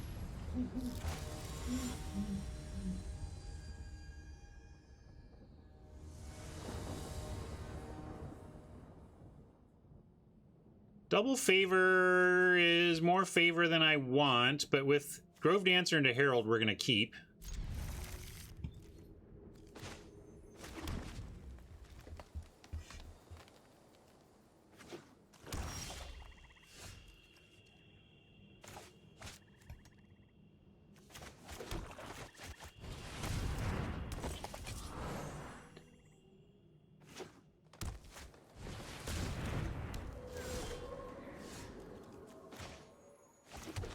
Just gonna go Nyx Herald, and then the Grove Dancer gets big enough to attack through with no shenanigans.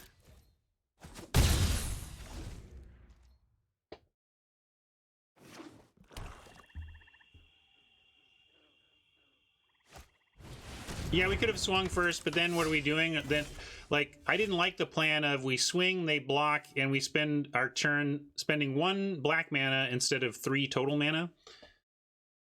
And then we still have that kind of play here. They don't have enough. If we make this a 3/3, we can attack with both and then do the favor play that you're talking about.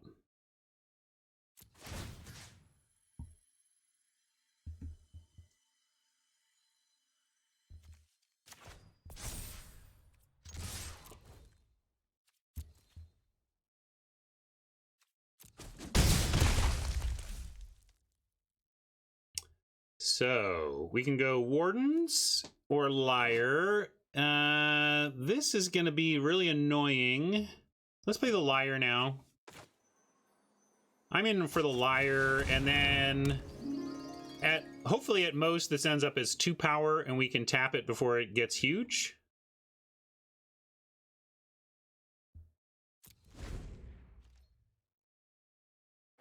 This is only going to get harder and harder to Liar.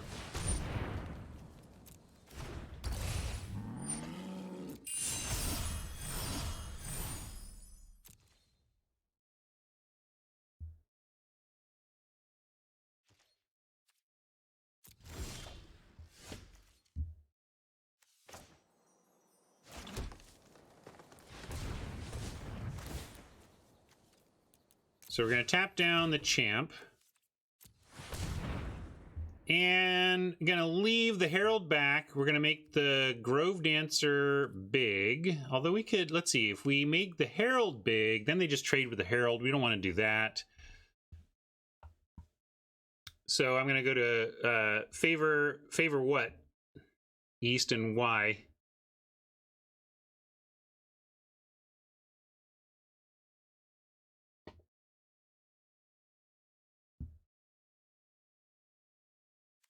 I think we're on... Yeah, that's all I was going to do, but I was getting some different feedback from chat, trying to understand why we would favor something here.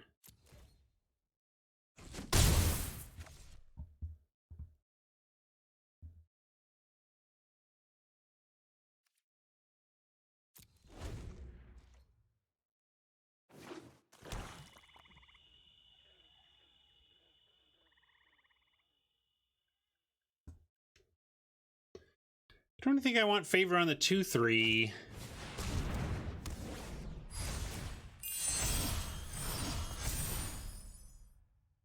Well, new thing to lock down. And surely we have to do that, right? Because we don't currently have the way to kill it, so we've got to lock it down while it's 2 power.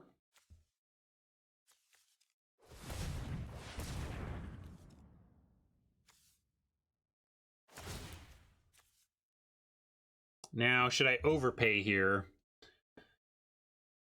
If they have something at instant speed, we would have to go, we don't even have enough. So I'm just going to assume they don't and take that risk.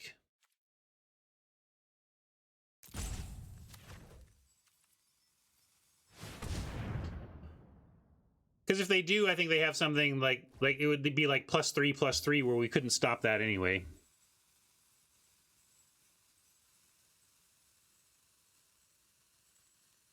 And now we could favor... Nah, see, again, there's still nothing that I want to favor here.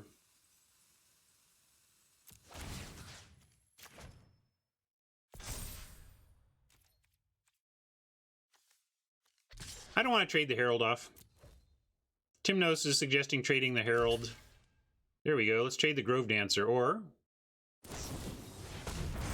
Interesting. So they actually had the trick I was saying is the thing they could keep us from tapping down the land pad, but I guess they wanted that.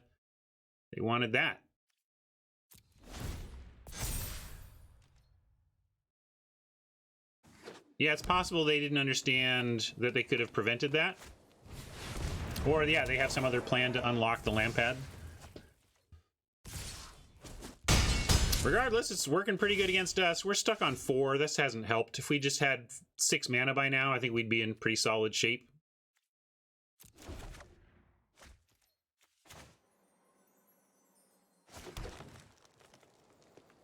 Well, I'm just going to drop the Berserker since it can actually block a lot of this stuff successfully.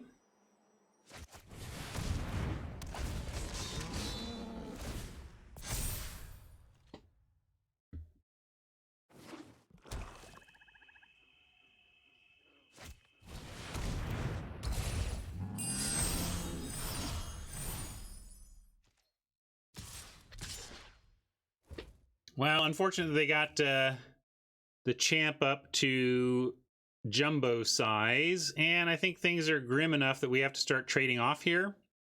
Don't know how we win from here, but I think if we just take 8 and go to 5, having this blocker doesn't do anything for us. I mean, it holds off the Bleepus, but nothing else.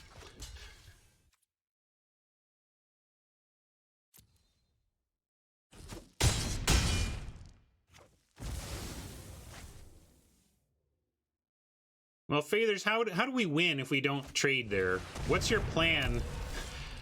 What's your plan in a spot where we have a 5/4 and they've got a 4/6, 2 4/3s, a 4/1, and a 3/2? Like, we can't go to 5. I mean, maybe we're just dead and there's no way out, but I couldn't not try and reduce the creature count.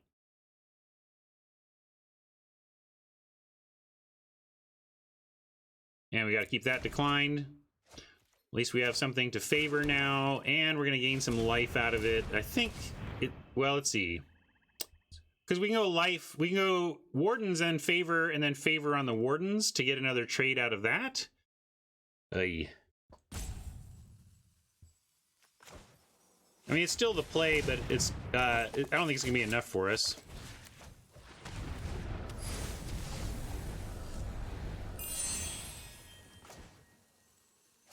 Organic Chicken, I think, has the most realistic plan of all of us. Lose a game of Magic.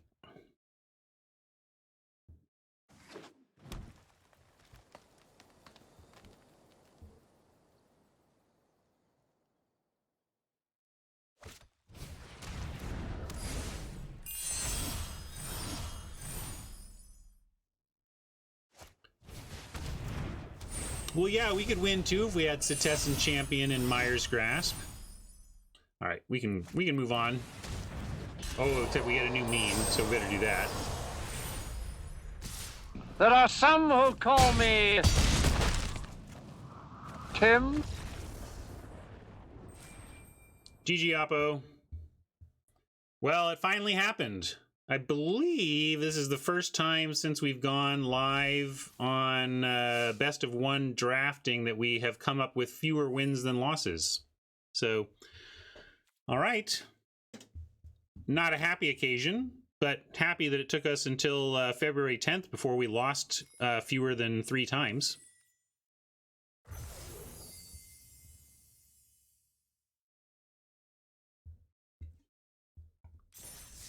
Yeah, we're gonna, rather than draft again, we'll finish up the draft that we started before. I'll play at least another one of those. It's another green-black, so it'll be right where we left off. Not a lot of great synergies with that deck. I disagree, Craig. I think we had excellent synergies. We just didn't actually synergize much in that particular run. And we had auras and eidolons, black eidolons. That's synergy. But didn't work out for us that time. Wasn't the strongest deck ever. Not going to worry about it. That was my play. I think my play was like B level. My head wasn't on fire. You know, I wasn't fully in it. But I've played a lot worse. So, all right. Thanks for hanging out, YouTube folks. We'll catch you the next draft. See ya.